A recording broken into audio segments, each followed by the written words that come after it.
When you were a kid, did you want to grow up and be like General William Winder?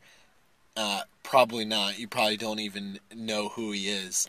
He was an inept brigadier general during the War of 1812 that at one point had a 4-1 advantage and still managed to lose a battle and end up getting captured. And the British actually decided that he was of more use to them, the British, if he was commanding American forces. So they released him so that he could command American forces again. And he went on to protect Washington, D.C., or attempt to when the British overran it and took it over. And I just have been thinking again about the impact of poor leaders. And I guess today I'm thinking of two things. One, I want to be really gracious because all leaders are humans and are at some point going to fail and have areas where they're not going to do great. But I think there's a couple things that we need to be concerned about.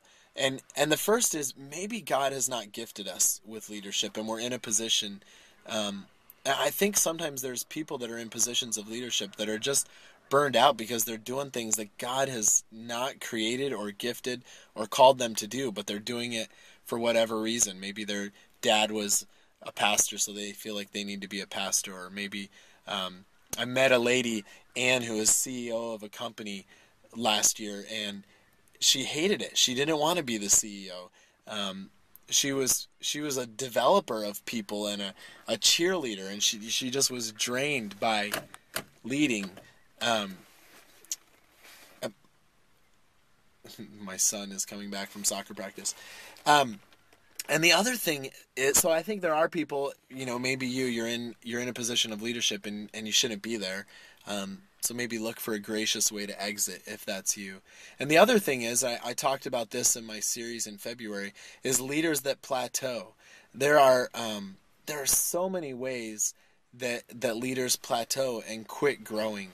And if that's the case, maybe you are the person to be leading, but you're not the leader that God has called you to be. So in tomorrow's video, we're going to look at 10 things that can cause us to plateau.